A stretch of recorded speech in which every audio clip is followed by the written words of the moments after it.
Le Maillot Réveil.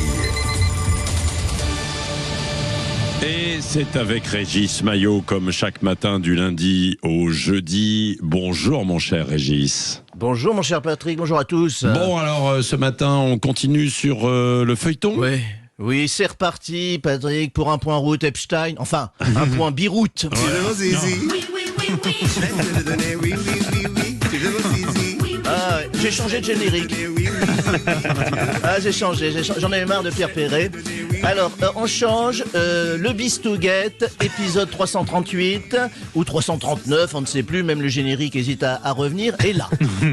Aujourd'hui, scandale dans le scandale, pas sur les orgies, non, sur la prononciation. C'est le nouveau scandale, Epstein ou Epstein. Voilà, tout le monde ne parle que de ça. Il y a des gens qui hurlent sur leur clavier. Hier, je me suis fait troller sur mes réseaux sociaux, message en majuscule. En majuscule, c'est quand les gens sont pas contents. Oui, lamentable, votre chronique, on dit pas Epstein, c'est une honte. J'avoue, c'est vrai que l'enjeu est là. Je résume l'affaire en une phrase. Il y a quand même un milliardaire qui a transformé une île qui n'a de vierge que le nom en steakhouse de foufou prépubère pour assouvir les pulsions d'ultra-puissants aux mœurs antiques, mais le vrai débat, c'est la phonétique. La nouvelle bataille d'Hernani. On a quitté pain au chocolat, chocolatine pour Epstein. C'est fascinant. C'est souvent les mêmes puristes qui, quand tu ironies sur la passion de Rimé Hassan pour les stages de catamaran à Gaza, te signalent à l'Arcom, ils disent on ne dit pas la petite sirène du Hamas, mais du Ramas, islamophobie.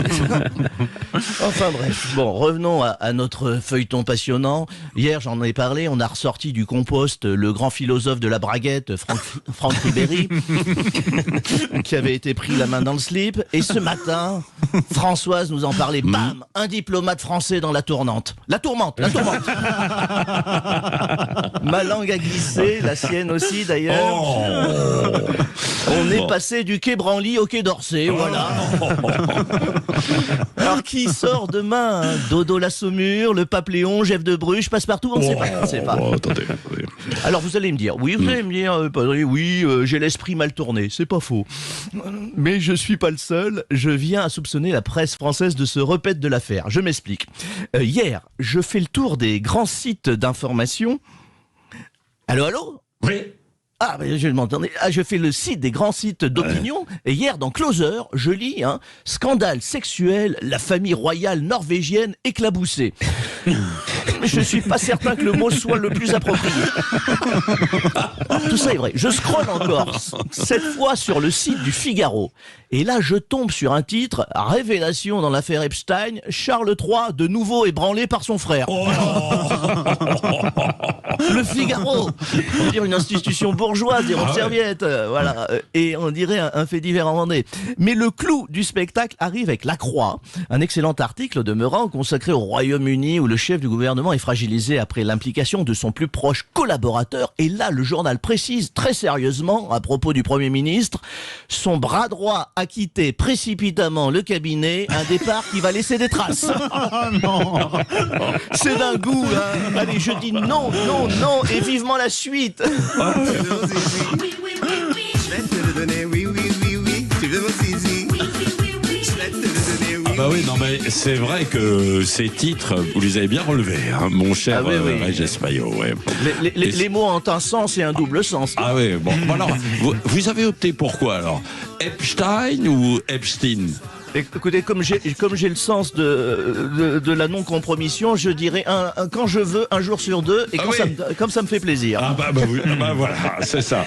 Tiens, à propos de faire plaisir et de faire sourire, ce week-end, et puis votre spectacle des nouvelles tout de même.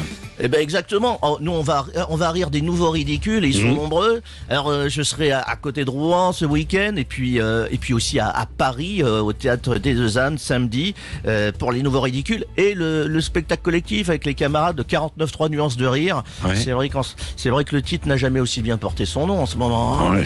Alors vous jouez samedi, le jour de la Saint-Valentin, ça ne vous gêne pas? Bah écoutez, moi vous savez, je suis très fleur bleue, vous me connaissez.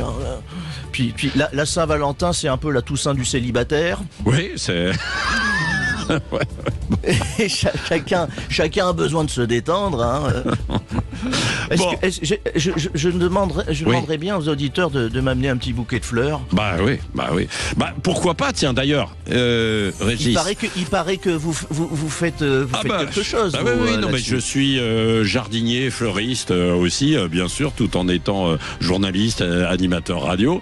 Et je vous offre avec florajet.com quand même. Hein, on travaille ensemble. Pas rien. Oui, bah, bien sûr. On vous offre des bouquets en forme de cœur, composés de rouge, de rose, rouge exceptionnel. Pour ça, vous envoyez Sud au 7 20 18 par SMS. Pas vous, Régis, pas vous. Vous êtes interdit. J'ai pas le droit. Non.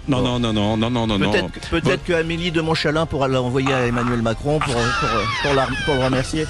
Oui, absolument. Bon, en tout cas, les auditeurs et les auditrices, vous envoyez Sud au 7 20 18 par SMS et il y aura une livraison en temps et en heure, évidemment, avec florajet.com. C'est parti, jouer 4 bouquets à gagner ce matin.